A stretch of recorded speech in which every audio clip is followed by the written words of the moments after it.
Hi, my name is Ed Villarreal. I'm better known as Diego's dad. I'm going to talk to you about something that is obviously very tough to talk about, and I'm going to first tell you from my perspective of what happened. I'm going to tell you this. I'm going to tell you that we were, at one point, at least I thought, the perfect family. We took the same trips that all your families take. We took trips to Hawaii, Alaska. June Lake was one of our favorites where we used to go fishing all the time. There was never anything wrong, at least that I thought, and that's what makes this whole story so unique. With that, usually I show a video, which I'm sure who Michelle will be putting on about right now, and we'll be talking about all the normal things that did happen in our family. But before I get into that, I'm going to talk a little bit about me and tell you a little bit what kind of makes me tick and what I do for a living.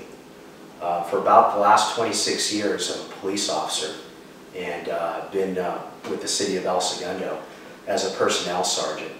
But 10 of those years were spent in a very violent area in southeast LA, in a town called Southgate. And there I was able to work a variety of assignments, but probably the most harshest was working gangs. And that all comes into the whole story here, but just bear with me. I'm going to tell you a little bit about Diego, because this story is about him. And Diego is about the kindest soul you'd ever meet. Just a good kid. We never had problems with him. He was larger than life, but yet a very introverted, kind of quiet kid. But he was a church-going kid. He was part of his youth group. And just the spring before he passed away, he went on a mission trip to go feed the homeless in Denver, Colorado.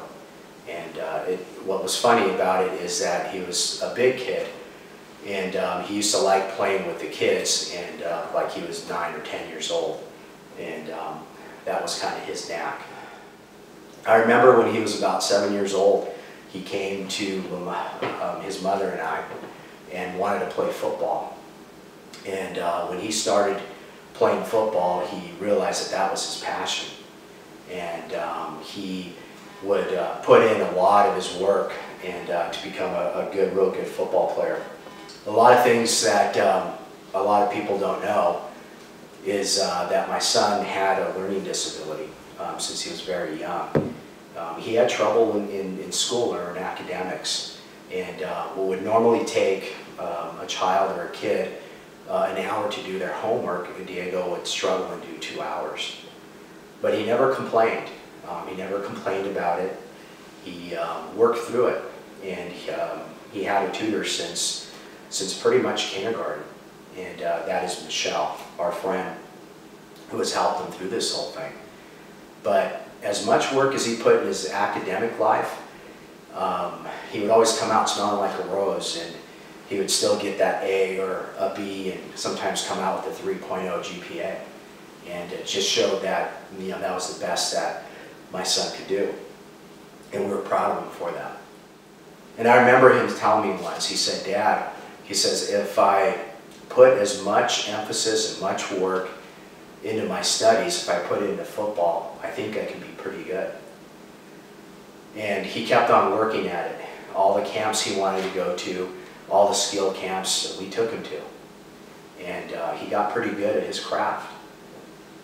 It wasn't until this last year, well, in 2015, that we went to a USC camp, and everything was looking good.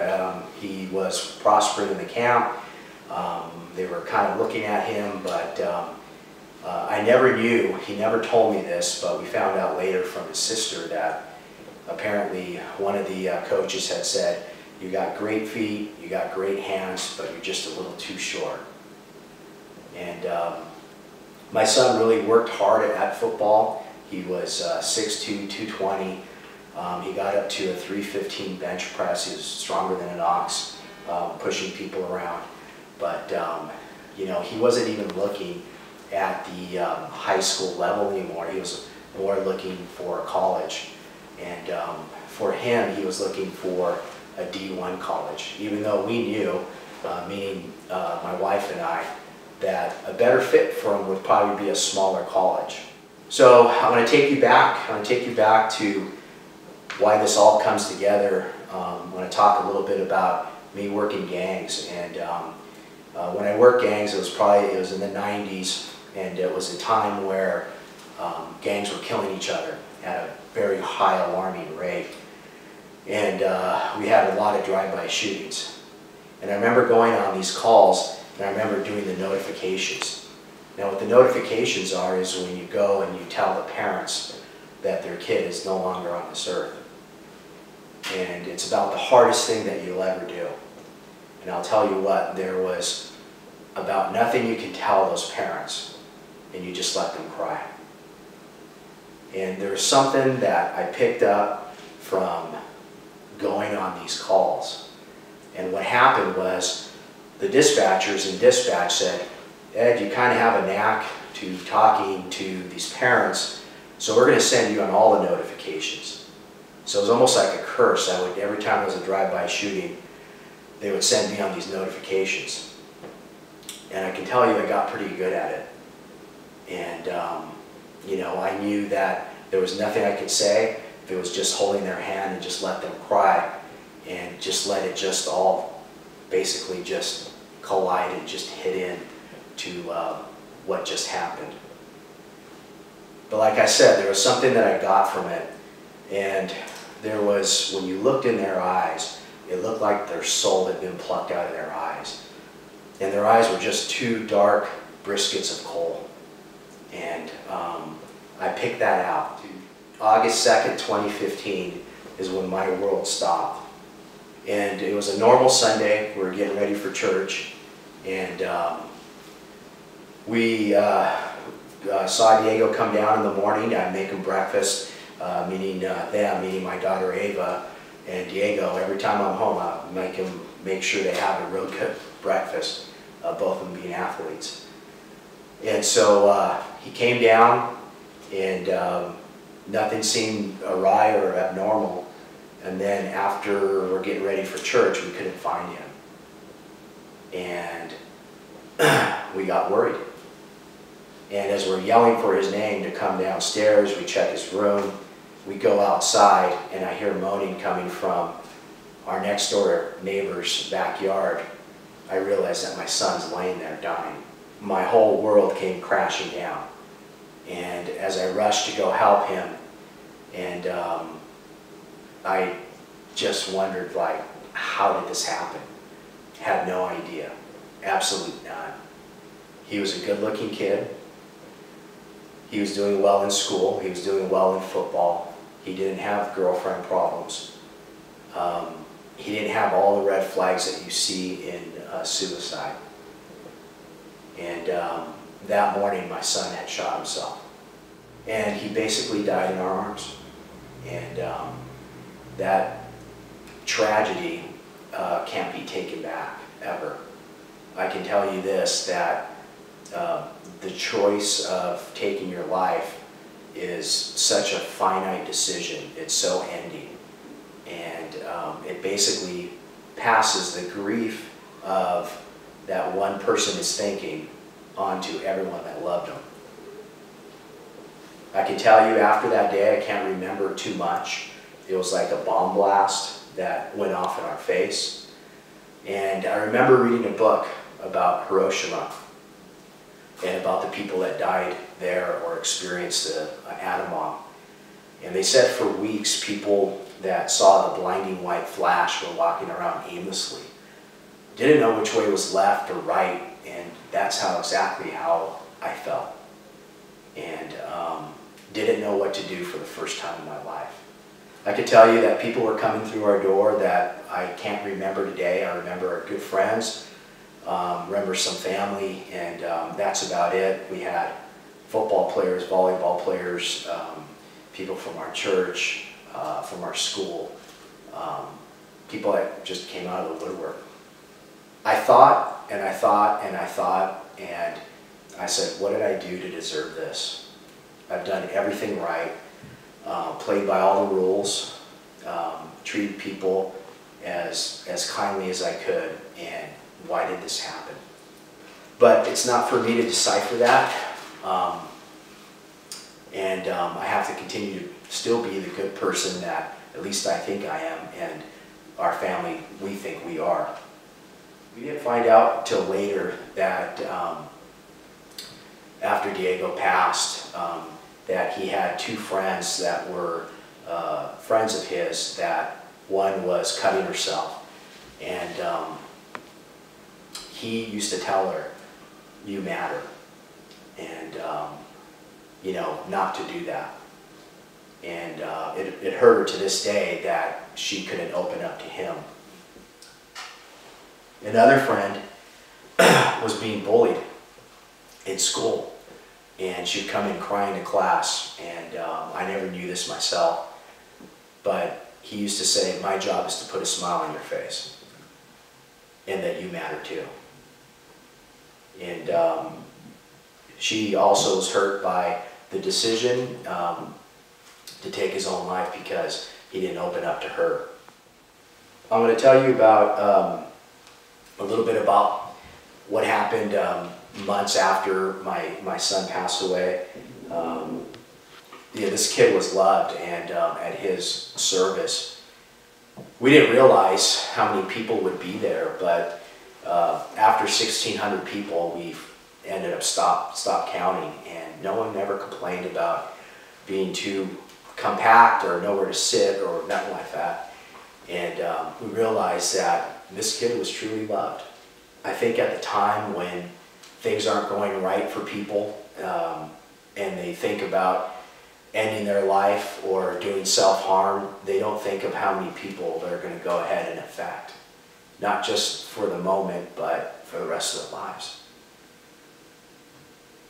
I can tell you that about 8 months ago I was at work, and I work behind a desk now, and I heard the call come out of someone who just took their life. He had jumped off a parking structure.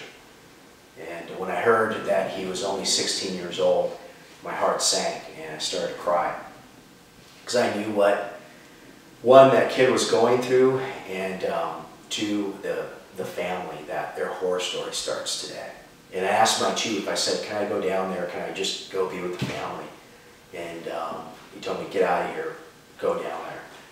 And so I did. And I remember seeing Omar's dad and just crying and crying and crying. It took me back to working on the gang task force again, that seeing those families again, those just dark eyes and just crying, and almost like their souls had been removed. And I can tell you, after my son passed away, when I got up that next morning, that's what I saw in the mirror. You know, there's something that I have to say, is that each one of you out there that is sitting in front of me has a unique gift, and it's up to you to find out what it is. And there's a path for you to take. You just have to find out really what your direction is. Life gets tough sometimes, it does, but you know, you'll get over it. Trust in your friends, your family, trust in your teachers, trust people, us from Project 99 to talk to. We didn't make it on our own. Your teachers who are standing there didn't make it on their own. Everyone has had help. We've all had down days, but I'll guarantee you there'll be another day the next day, and the next day will get even easier, and you'll have some really great days. And someday when you're an adult, and you'll realize that you're worried about something so small and so minute, you'll laugh. You know, I've learned, I remember working tons of overtime and working to build my house and to where I wanted it, and a pool and a spa, and hardwood floors and stuff like that, but you know, it's just all material. You can't take that through the door. And the one most important thing that you can take with you through that door is love. You know, your parents' love, to your friends' love, to your grandparents' love, or whoever. And that's what you take with you, the love and the memories that you have with them. And that's what I have with my son. I have 16 beautiful years of life. And at one point I had thought that if God were to come to me and tell me that, hey, we can take all this pain away, but we're going to have to take the 16 years that you had with your son away, I would say, give me my pain, because I love my son that much. And that's what keeps him and I together from heaven to earth. Diego was a good kid, and I can tell you that if he would have heard Project 99, talking what we talk about, there was no way that he would have taken his life. He had that big of a heart. And I'm hoping that you get the same message that will make you think before ever thinking of doing something like this or doing some sort of self-harm. Good luck, and I'll see you on campus.